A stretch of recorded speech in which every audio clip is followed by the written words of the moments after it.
gravar? Bom, agora, boa noite a todos. Gostaria de agradecer a presença de todo mundo aqui reunido nessa noite de quarta-feira. Com muita alegria que eu recebo a doutora Geisa Rufino, que é egressa do nosso serviço de residência aqui do Hospital Santo Antônio das Obras Sociais Irmã Dulce. Queria agradecer a ela por ter aceitado o nosso convite, para ministrar essa sessão clínica aqui para nós. A doutora Geisa Rufino, ela é especialista em faringolaringologia pela USP São Paulo, pelo Hospital das Clínicas da USP, e atualmente atua como otorrinolaringologista no Hospital Universitário Alcides Carneiro. E, Geisa, muito obrigado. Queria passar a palavra para o doutor Eduardo, para ele dar as boas-vindas de novo para você e a gente ouvir você. Obrigadão. Então, vamos lá, Então, como eu falei anteriormente, é uma alegria muito grande estar aqui podendo participar dessa aprendizado com nossa ex-residente, Geisa Rufino, e que a gente possa ver o sucesso dela lá em João Pessoa, E isso é importante, e que a gente possa, dessa sessão clínica, Geisa, possa servir de exemplo para o nosso residente, ex-residente, que possa trilhar o mesmo caminho seu, indo para fora, depois voltando para a sua cidade e fazendo história na otorrinolaringologia brasileira e na sua cidade também. Por favor, a palavra é toda sua. Então tá. Diego me pediu para conversar sobre refluxo faringolaríngeo. Então, eu trouxe principalmente o diagnóstico e o tratamento. Os objetivos da aula de hoje é a gente pensar nos diagnósticos diferenciais dessa doença, pensar que nem todo edema e hiperemia em região posterior da laringe tem que receber esse diagnóstico de refluxo. Então, pensar também nos métodos de diagnóstico que a gente tem para essa doença. Será que existe alguma forma objetiva de medir esse refluxo na laringe? Será que a gente tem como medir a melhora clínica do paciente com base em algum teste objetivo? E, além disso, falar sobre o tratamento. Falar sobre os efeitos colaterais dos inibidores de bomba e também sobre as alternativas ao tratamento medicamentoso. Quanto ao conceito, o refluxo faringolaríngeo é uma condição inflamatória que envolve tanto o trato digestivo quanto o respiratório superior, e ele está relacionado a efeitos diretos desse refluxado e também a efeitos indiretos. Indiretos, provavelmente mediados pelo nervo vago. Então, para começar, eu já trago um caso clínico. É uma paciente do sexo feminino, ela tem 64 anos, e aí ela tinha uma queixa de disfonia, pigarro e um glóbulos faríngeo há mais ou menos um ano.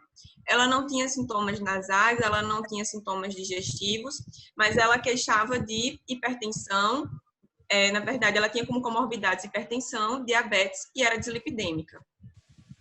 Esse daqui é o exame físico da paciente.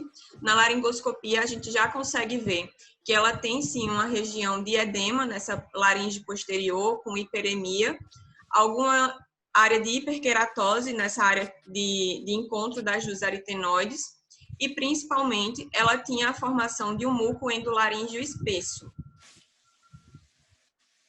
Então, com base nesses sintomas, com base nesse exame físico, será que a gente já consegue dar para essa paciente um diagnóstico de refluxo faringolaríngeo?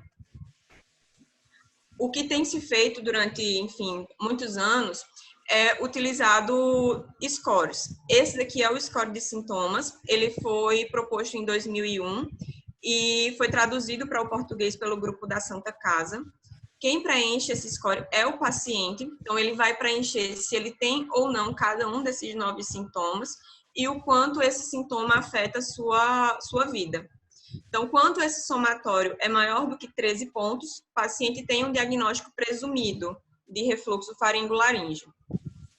Quanto aos achados da laringoscopia, existem essas alterações que o otorrino precisa observar no exame físico, e aí ele faz também a pontuação com base na presença ou ausência desses achados. Então, quando é maior do que 7 pontos, a gente também pode presumir o diagnóstico de refluxo faringolaríngeo.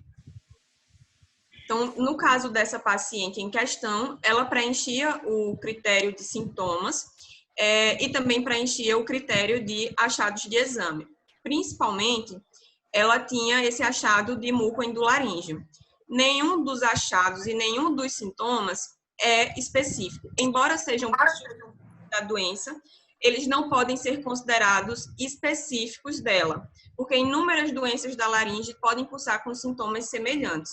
Alguns autores, eles colocam que essa presença de muco endolaríngeo espesso talvez seja um dos achados mais específicos da doença. Eu vou explicar mais para frente o porquê.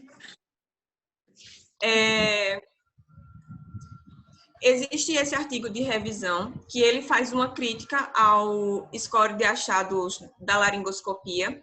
Ele propõe que várias outras alterações elas podem estar presentes no exame físico e que não foram contempladas nesse score. Por exemplo, o achado de secreções espessas na faringe e não só nessa região laríngea, a presença de hiperemia dos pilares amidalianos anteriores, a presença de alguma saburra lingual, a presença de granulação nessa parede posterior da faringe, uma hiperemia laríngea difusa, um aumento da espessura da comissura posterior e a formação de granuloma no processo vocal. Então, no caso, essa primeira paciente, ela tinha, sim, um caso clínico, uma anamnese, um exame físico bem característico da doença. Já nesse segundo caso, eu trouxe para a gente comparar, é uma paciente de 38 anos, que ela tem uma disfonia progressiva e um glóbulos faríngeo há mais ou menos 3 meses. Ela não tinha queixa de tosse ou pigarro, ela não tinha sintomas nasais nem sintomas digestivos. De comorbidade, ela tinha uma psoríase, fazia uso regular de naproxeno e acitretina.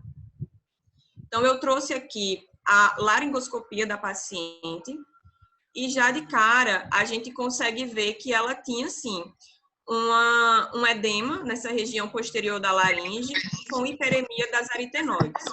Além disso, também tinha alguma alteração em pregas vocais, provavelmente relacionada à psoríase.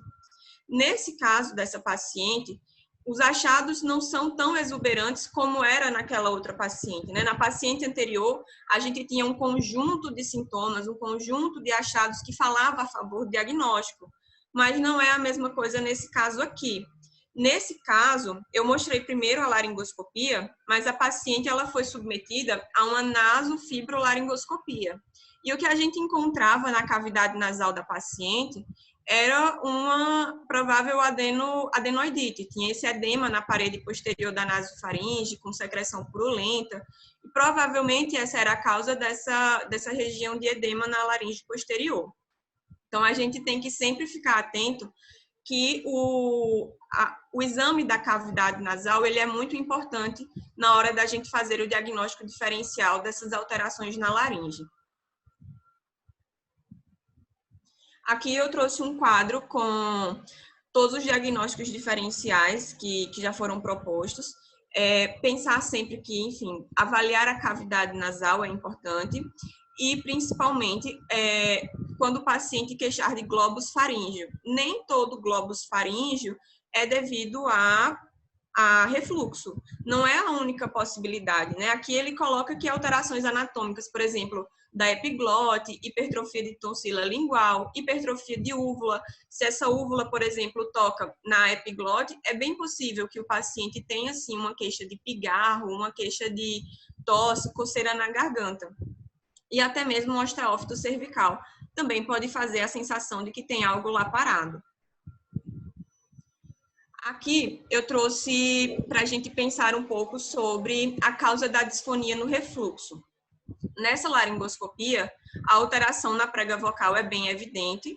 A gente consegue ver que essa prega vocal ela tem um edema, então logo o paciente vai ter algum grau de disfonia. Mas existem pacientes que queixam de disfonia e quando a gente faz a laringoscopia, ele tem uma prega vocal branquinha, sem alterações de cobertura, com bordo livre, sem alterações. Então, já foi proposto esse mecanismo da disfonia e ele provavelmente se deve à presença da pepsina na laringe. E essa pepsina é uma enzima proteolítica, ela vai ter um mecanismo de lesão tanto intra quanto extracelular. Na forma intracelular, essa substância ela é fagocitada pela célula e ela é ativada dentro do complexo de Golgi. Ela é ativada em situações de baixo pH. E a partir dessa ativação, ela começa a gerar fatores pró-inflamatórios que vão danificar o tecido. Na forma extracelular, ela vai danificar o tecido sempre que for exposta a um pH baixo. Se o pH é extremamente baixo, como 1,5, ela é rapidamente ativada.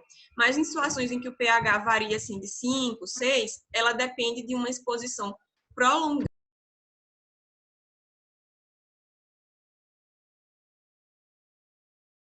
O paciente tenha um aumento do refluxo, né? É paradoxal porque, enfim, pensar que o paciente vai emagrecer e vai aumentar o refluxo. Mas existem trabalhos que mostram em cirurgias que vão reduzir o volume gástrico ou fazer um bypass gástrico, o paciente reduz a quantidade de refluxo ácido e passa a apresentar um refluxo não ácido. Foi uma das coisas que perguntaram na outra live da sociedade, quando é que a gente deve pensar em refluxo não ácido. Então, é justamente nos casos de cirurgia bariátrica e nos casos em que o paciente já foi submetido à retirada de vesícula. A gente vai fazer também o exame da cavidade nasal e a laringoscopia. Vai pesquisar aqueles achados que eu mostrei no slide anterior, mas aqui eu também trouxe um trabalho que ele submeteu os pacientes à impedância e pH-metria e comparou os resultados do score de achados da laringoscopia com os resultados da impedância. E ele viu que existe, sim, algumas diferenças que são significativas nos achados que são dos pacientes portadores de refluxo ácido em comparação aos pacientes que são portadores de refluxo não ácido. Nos casos do refluxo ácido, eles encontraram significância estatística em relação ao granuloma de processo vocal e a presença também de edema subglótico. Já no caso do refluxo não ácido, eles encontraram significância estatística em relação à eversão do ventrículo laríngeo e à hipertrofia de comissura posterior. Ainda sobre o diagnóstico, é importante a gente pensar sempre na endoscopia digestiva alta, principalmente nos pacientes que são maiores de 40 anos. Da mesma forma que a gente vai fazer a endoscopia nasal para pesquisar um diagnóstico diferencial, a gente também vai fazer a endoscopia digestiva, pensando justamente no diagnóstico diferencial ou em afastar alguma complicação que o paciente apresente. A impedância e pH-metria de 24 horas é o padrão ouro de diagnóstico. Ela, apesar de ser o padrão ouro, existem algumas críticas à sua qualidade, à sua acurácia diagnóstica, uma vez que quando o paciente está lá com a sonda do exame, ele involuntariamente ele vai modificar a dieta para que o resultado do exame seja o melhor possível. Então, dizer que naquele dia o paciente não teve refluxo não quer dizer que ele não tenha a doença. Existem alguns autores que já propõem que o exame seja feito em 48 horas e não mais em 24. Além disso, esse exame ele não vai predizer a resposta ao uso do IBP e não há padronização de interpretação dos seus resultados. É por causa disso, justamente, que é tão difícil da gente ver meta-análises de boa qualidade em relação à doença do refluxo. Porque, apesar da impedância ser o padrão ouro, grupos diferentes, eles usam parâmetros diferentes do diagnóstico. Às vezes muda a posição em que colocam o eletrodo, às vezes muda o ponto de corte para considerar aquele achado como positivo ou como negativo.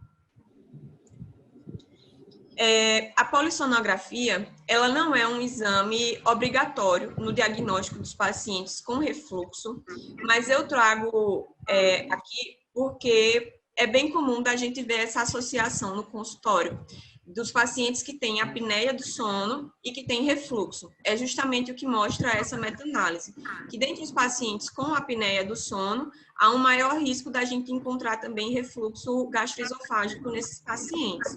E nos pacientes que têm refluxo faringolaríngeo, é maior a chance desses pacientes de terem uma apneia do sono mais grave.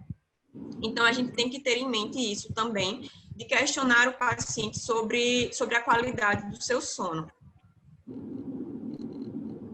Já sobre o tratamento, a gente começa sempre pensando nas modificações alimentares e comportamentais.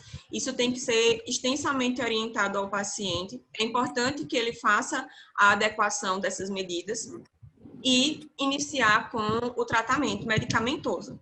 O inibidor de bomba de prótons, a gente vai usar de início em dose dobrada, vai fazer aquela dose de 12 em 12 horas, e o primeiro retorno do paciente vai ser dado em 3 a 4 semanas depois desse início. É justamente quando a gente vai observar que começa a ter algum efeito da medicação.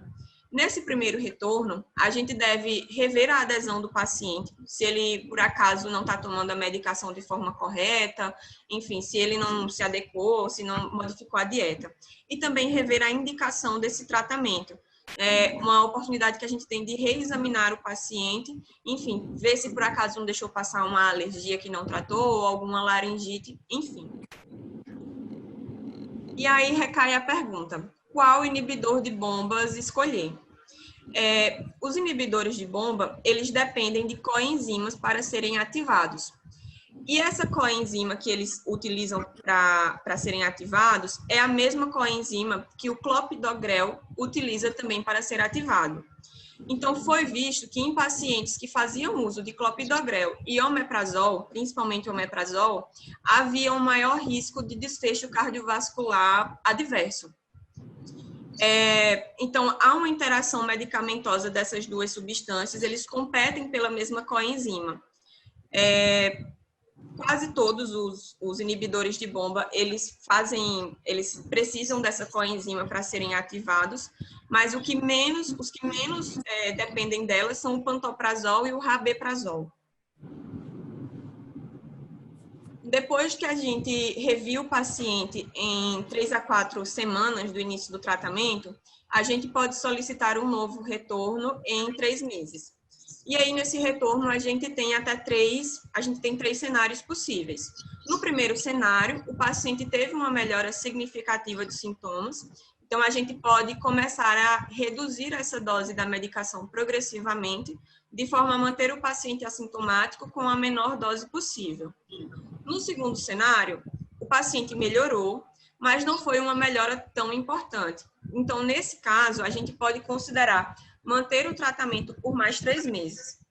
Um parêntese importante aqui é que se a gente vai manter o tratamento com essa dose dobrada por um período prolongado, a gente precisa olhar para quem é esse paciente que a gente vai fazer isso. Porque se já é um paciente idoso, já é um paciente com algum grau de desnutrição, a gente precisa lembrar que o uso do inibidor de bomba diminui a absorção de vitamina B12 e pode ocasionar uma anemia megaloblástica. É difícil da gente ver isso em pacientes jovens, então, assim, não é uma dosagem de vitamina que a gente pede na rotina, mas se o tratamento vai se prolongar por mais do que 3 meses e o paciente é alguém mais debilitado, mais desnutrido, acho que vale a pena solicitar essa dosagem. E no terceiro cenário, se não houve qualquer melhora dos sintomas do paciente, a gente deve pedir exames complementares. Então, vai fazer a impedância pH-metria em vigência do tratamento, para poder comparar com o pré-tratamento. Se não fez a endoscopia, agora vai fazer. E também é importante considerar uma esôfago-manometria para avaliar alguma desmotilidade esofágica.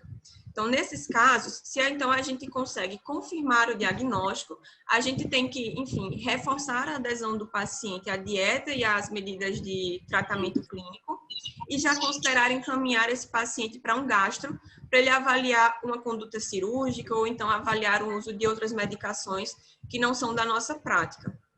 Por exemplo, eu sei que eles usam, às vezes, baclofeno, é uma substância que consegue aumentar o tônus do esfíncter esofágico inferior.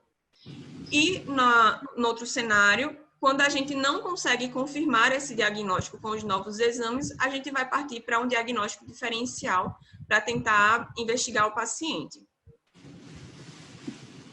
O uso de procinético, ele não tem nenhuma evidência clínica no tratamento do refluxo faringolaríngeo, ele não tem nenhum benefício.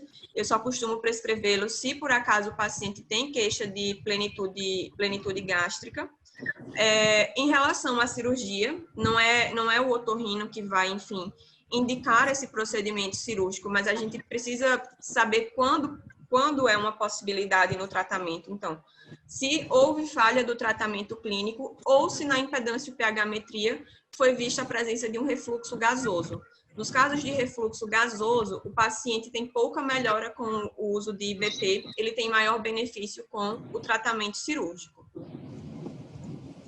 E quanto aos efeitos adversos do tratamento, talvez esse seja o slide mais importante da aula. A gente tem por hábito achar que o inibidor de bomba é uma medicação inocente, que, enfim, a gente pode simplesmente usar à torta e à direita, mas é crescente nos últimos anos a quantidade de trabalho mostrando os seus efeitos adversos.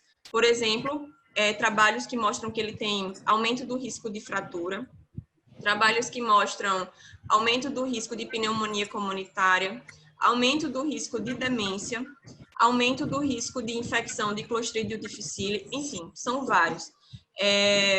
A gente precisa ter em mente que nem sempre o paciente vai precisar dessas medicações e que existem outros diagnósticos possíveis para sintomas laríngeos, né? Bom, era isso que eu tinha para apresentar. Eu estou agora disponível para as dúvidas. Se alguém tem mais alguma questão, eu também estou disponível nesses 2 canais. Maravilha, obrigado, G, pela aula, foi excelente, muito objetiva, muito prática.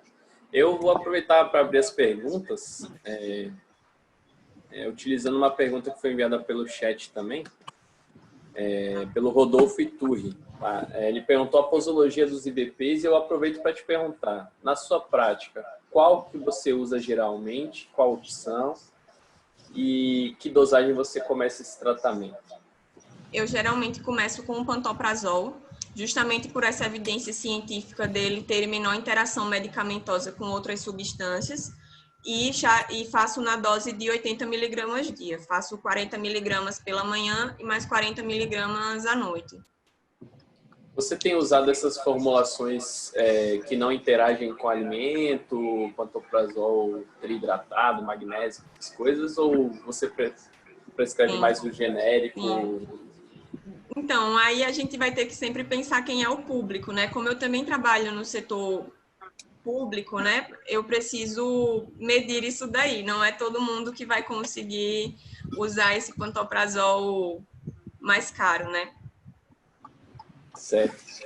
Tem uma outra questão aqui no chat, bem interessante, da Aline, que é a nossa residente R3. Ela fala assim, no acompanhamento clínico do paciente, nas avaliações, você repete a videolaringoscopia toda a consulta ou basta o paciente referir a melhora dos sintomas? É necessário observar a melhora também na VLD?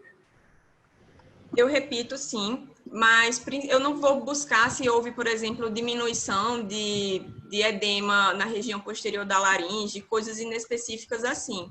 Se por acaso o paciente tinha um granuloma, se o paciente tinha alguma região de hiperqueratose, é importante, claro, de rever a laringoscopia, mas eu costumo sim fazer justamente para, enfim, pensar em algum diagnóstico diferencial e tentar ver se realmente aquela medicação a gente precisa manter pelos 3 meses. Certo. Aproveitando esse gancho, em termos de laringoscopia, assim, qual achado que você acha que é mais característico dessa suspeita de refluxo, que te chama mais atenção? Fora a hiperemia, o edema interaritenoide, assim, tem algum outro achado que te chama mais atenção?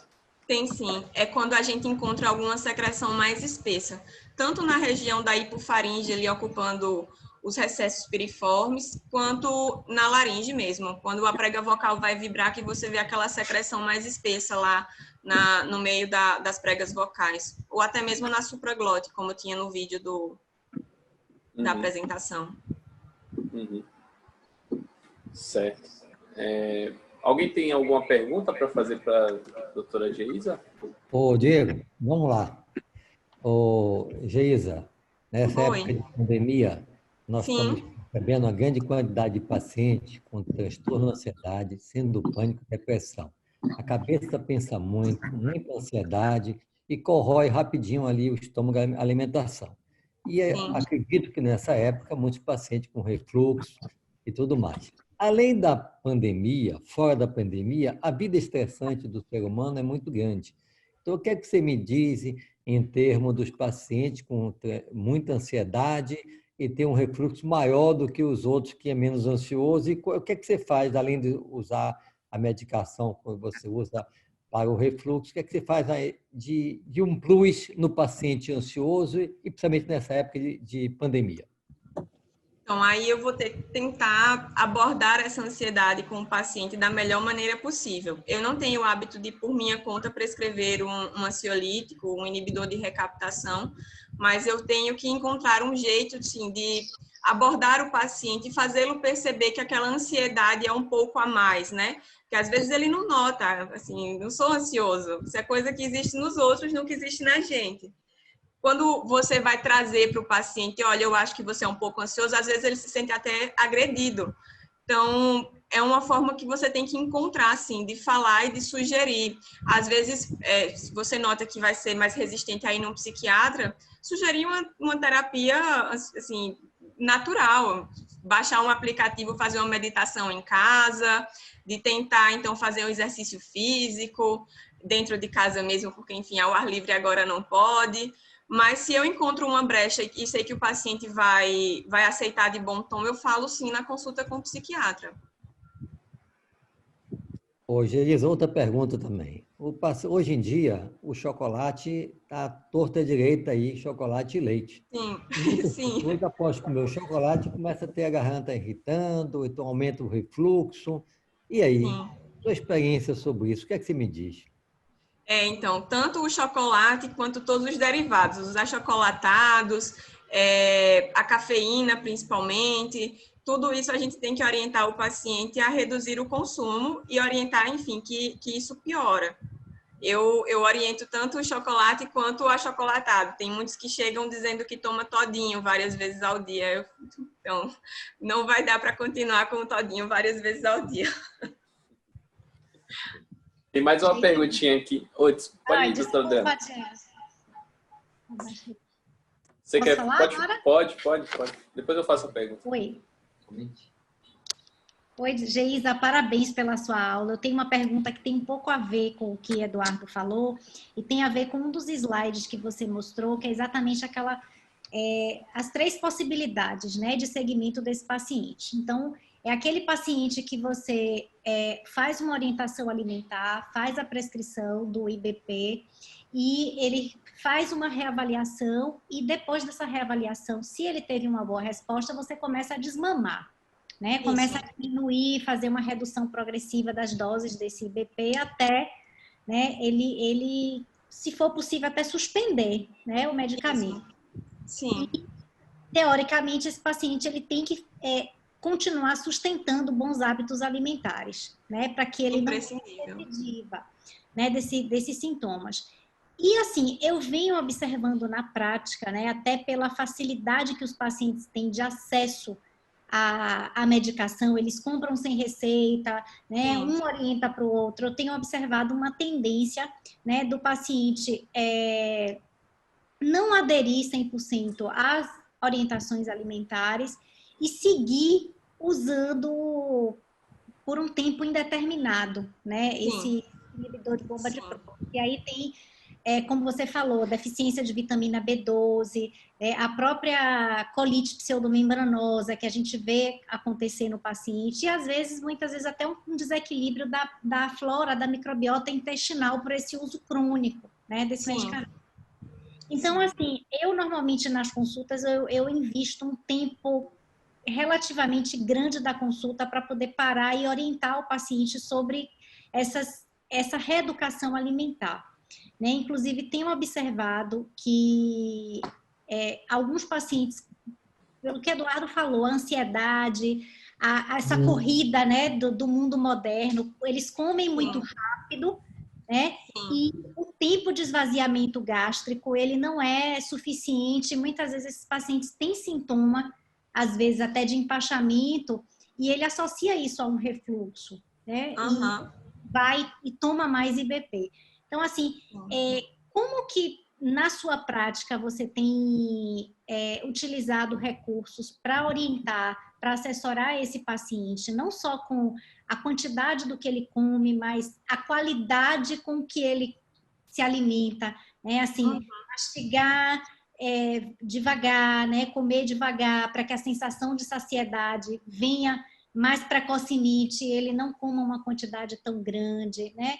Sim. Como que você valoriza essas orientações de reeducação alimentar nos pacientes? Eu oriento dentro do consultório, oriento as medicações não, as substâncias, os alimentos que enfim, pioram os sintomas. Então, alimento muito gorduroso, apimentado, com condimento, essas coisas de ketchup, maionese. Faço essas orientações do que restringir e também faço a orientação de como se alimentar, de tentar fracionar as refeições em várias vezes ao dia, comer pequenas frações, mas enfim, comer várias vezes ao dia, de nunca comer junto de algum líquido, porque, enfim, distende mais o estômago e facilita o refluxo, de não comer perto da hora do paciente deitar-se e, como a senhora falou, de prestar atenção ao que está comendo, porque hoje em dia é muito comum da gente comer na frente da TV. Então, quando você pensa que não, o prato de comida foi embora e você engoliu, você não sabe nem, né? Então, prestar atenção e comer pequenas frações, mastigar aquele alimento, isso faz com que você tenha uma sensação de saciedade mais precoce e, enfim, consiga essa reeducação alimentar. Em que situações você encaminha para um acompanhamento de um nutricionista, por exemplo, para poder orientar melhor esse paciente, assim? Geralmente no retorno. Na primeira consulta, quando eu converso, eu tento orientar por minha conta. Eu, inclusive, forneço ao paciente um PDF com orientações por escrito, para poder ler com a família, enfim, tentar sedimentar isso de uma forma mais importante. Mas se ele vem no retorno dizendo que, enfim, não teve tanta melhora nesse primeiro retorno de 3 a 4 semanas, ou então se ele não deu tanta bola para as recomendações, eu já faço encaminhamento para nutricionista. Ok, obrigada, Geisa. Parabéns, viu? Obrigada. Tem algumas perguntinhas mais aqui, Gê. A doutora Raíssa, que é preceptora aqui do nosso serviço também, ela pergunta: podemos fazer a associação entre os pacientes com rinite alérgica e esofagite eosinofílica? Qual a frequência de esofagite eosinofílica nesses pacientes? Existe algum sinal ou fator que indica esse diagnóstico? Então, a esofagite eosinofílica é um diagnóstico que a gente vê geralmente em pacientes do sexo masculino, pacientes jovens e pacientes com características atópicas. Então, se o paciente tem dermatite, se ele tem alguma rinopatia, mas a principal queixa desse paciente não é geralmente refluxo, ele geralmente vai queixar de disfagia, ele tem uma dificuldade da deglutição. E aí, quando assim, bate esses critérios, a gente pede endoscopia digestiva e na endoscopia é que é feito o diagnóstico. Tem algumas alterações estruturais na endoscopia que sugerem e no histopatológico o achado da eosinofilia. Ele tem geralmente alguma melhora com o inibidor de bomba. Então, se por acaso a gente começa o tratamento com o IBP, não está de todo errado. O paciente com esofagite eosinofílica, ele tem alguma melhora, mas a melhora completa vem com a readequação alimentar, de tirar, por exemplo, leite, derivados, e com a associação do corticoide. Certo. A Aline, que pergunta aqui, manda mais uma pergunta: se você costuma associar domperidona ao IBP, se sim, qual a dose e qual o período de uso? Eu só associo a domperidona se o paciente tiver queixa de empachamento. Se ele tiver uma queixa de plenitude gástrica, aí eu associo a domperidona e aí eu faço um comprimido antes do almoço e outro antes do jantar. Certo. Bruno Souza, que é também residente aqui, se o paciente for idoso ou desnutrido, com a melhora, naqueles cenários que você colocou, uma melhora menor que 50%, você mantém o tratamento por mais 3 meses com a mesma dose ou reduz a dose do IBP? Então, se a melhora não foi completa, eu tendo a manter com a dose completa do IBP. É até por isso que a gente pede a avaliação laboratorial. Eu coloco que a vitamina B12, ela é assim, a mais importante, é o que mais se comentam, mas além da vitamina B12, dosagem de potássio, de magnésio e de cálcio, que também são 3 elementos que podem ser depletados por uso crônico de IBP. Certo. Rebeca Santana manda aqui. É comum adultos com refluxo se queixarem de sintomas relacionados à audição na sua prática? Pode acontecer. Em casos mais graves de refluxo, o paciente pode ter predisposição a otites de repetição ou a sinusites de repetição, precipitados por esse refluxo. Mas pode sim. Eu vou fazer uma pergunta para você. Em relação, assim, vou fazer 2, tá?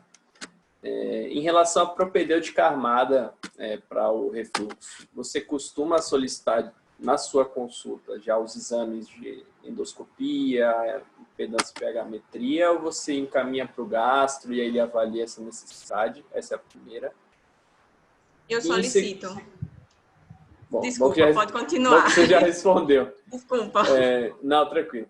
E a segunda questão é em relação à população pediátrica, né? A gente sabe que os hábitos de vida das crianças estão cada vez piores, né, em relação à alimentação e sedentarismo. E a gente tem aumentado, eu acho, a frequência de receber esses pacientes com laringites frequentes, né? Queixas relacionadas a refluxo. O manejo muda alguma coisa para você em relação à medicação, orientações? Você costuma trazer a família desses pacientes para conversar junto? Porque geralmente vem ou o pai ou sua mãe, geralmente a mãe, né? Como é que você tem algum diferencial assim nesse atendimento? Então, no caso do paciente pediátrico, é mais difícil da gente ter uma laringoscopia de boa qualidade para avaliar realmente a queixa do paciente. Então, quando o paciente vem e eu tenho essa suspeita de que seja refluxo, eu já de início peço a ajuda do gastropediatra. Eu já chamo junto para poder a gente manejar esses sintomas, porque a gente não tem a propedêutica armada, como você falou, assim, da mesma forma que seria num adulto. Uhum. Entendi. Alguém teria alguma pergunta? Se quiser abrir o microfone também para fazer para a doutora Geisa, podem ficar à vontade. Aqui no chat já acabaram as perguntas. Alguém mais? Acho que eu fui rápida na aula. Foi ótimo, foi ótimo. Não foi rápida, não. Com que frequência, assim, na sua rotina, né, você recebe pacientes com a queixa de refluxo e concomitantemente, queixas que te fazem pensar na questão da intolerância à lactose? Eu tenho visto isso muito frequente, cada vez mais pacientes com queixas que, né, inclusive às vezes ele já chega até com um diagnóstico feito por um outro colega, né, de que tem intolerância à lactose. Como é que você vê isso na prática e como que você aborda normalmente? Eu estava conversando isso com uma colega gastro outro dia. Não só a intolerância à lactose, como também a intolerância ao glúten. São 2 coisas que a gente vê com certa frequência e que, enfim, quando o paciente não adere ao tratamento, não adere a essa dieta, ele tem uma exacerbação de sintomas. Então, nesses casos, eu também preciso da ajuda do gastro para poder dar uma orientada nas condutas. O paciente precisa ser mais aderente, não é simplesmente usar a medicação e ele vai ter melhora clínica, mas é bem comum, sim. E não só a doença celíaca em si, mas a graus diferentes de intolerância ao glúten. É comum, sim, de observar. Eu queria te perguntar também, em relação a achados da laringoscopia, sabe? Mais especificamente granuloma, né? A gente sabe que é comum de acontecer granuloma em paciente com refluxo. Sim. Mas a gente sempre fica naquela dúvida se aquele granuloma é outro tipo de lesão, né? Às vezes o paciente tem outros fatores de risco, é etilista, é tabagista, você sempre tem aquela dúvida. Você costuma indicar de cara uma abordagem? Você trata primeiro, esse retorno é mais precoce? Como é que você costuma lidar com essa questão? Eu tento tratar primeiro. Se a lesão é realmente bem característica, é uma lesão assim bem vegetante, lá na região mesmo do processo vocal, a gente vai tentar tratar primeiro, vai fazer o inibidor de bomba por pelo menos 30 dias, vai utilizar um Clenil em dose dobrada também, para tentar melhorar e reduzir esse processo inflamatório, e aí sim o retorno é bem mais precoce. A gente tem que rever esse paciente aí num prazo máximo de 15 dias, para ver se houve alguma melhora, alguma redução do padrão da lesão. E aí, não tendo qualquer melhora, a gente vai precisar indicar, sim, exérese cirúrgica. Certo. Aproveitando aquela pergunta que eu tinha te feito da propedêutica armada, o que você costuma, de cara assim, já solicitar para o paciente? Você já abre com uma endoscopia impedâncio, faz primeira endoscopia? O que você geralmente faz? Então, quando o paciente ele não tem qualquer fator de risco, assim, daqueles lá que eu citei, cirurgia bariátrica ou passado de cirurgia para vesícula, que me faça, enfim, pensar que ele pode não responder bem ao tratamento, eu não começo com o pedido da impedância. É um exame chato, é um exame que o paciente não gosta, e é um exame que ele geralmente demora mais para poder trazer de volta. Então, eu faço sim o pedido da endoscopia, eu peço para o paciente trazer nesse primeiro retorno de 3, 4 semanas. Se nesses casos aí eu já estou vendo que ele não está respondendo bem, aí eu parto e vou pedir a impedância e o pH. Perfeito. Alguém teria alguma pergunta? Vários elogios para você aqui no chat, tá bom, Gê? Ah, que legal. Foi ótimo. Alguém teria mais alguma pergunta para fazer? Eu escutei as minhas aqui. Geisa, Foi. Só a última pergunta aqui. Nós estamos em Sim. uma pandemia e a preocupação do médico em não ser contaminado é muito grande. Os otorrinolaringologistas são os que estão mais expostos, além do oftalmologista e o neurocirurgião. Sim. E a preocupação de não se contaminar com o Covid-19 é muito grande. Então, nessa época de pandemia, você tem realizado a esbidolaringoscopia ou estroboscopia nos seus pacientes com suspeita de refluxo, ou você tem feito alguma prevenção para fazer o exame, evitando a contaminação sua e também do seu auxiliar de consultório? Então, nesse período de pandemia, acho que desde abril eu suspendi as consultas ambulatoriais. Eu não tenho feito consultório, eu realmente tentei me preservar o máximo dessa contaminação, até porque eu já estava super exposta no outro serviço que trabalho, no hospital universitário, montaram uma UTI Covid, ela é referência da cidade, e aí eu sou uma das médicas da UTI. Então, eu disse assim, eu só vou me expor num lugar, eu vou evitar me expor no outro. Então, desde, acho que abril, eu só tenho feito mesmo as consultas da urgência, quando faço um plantão. Acho que até parei de fazer o plantão durante algum tempo. Eu voltei recentemente, porque estava realmente com medo. Mas não tenho feito, não, as laringoscopias. Tenho duas últimas perguntinhas aqui. Tá. Bruno Souza pergunta em relação ao tratamento do refluxo não ácido. Você costuma manejar ou o gastro faz isso? O gastro. É o gastro. Quando o refluxo é não ácido, precisa ser ele.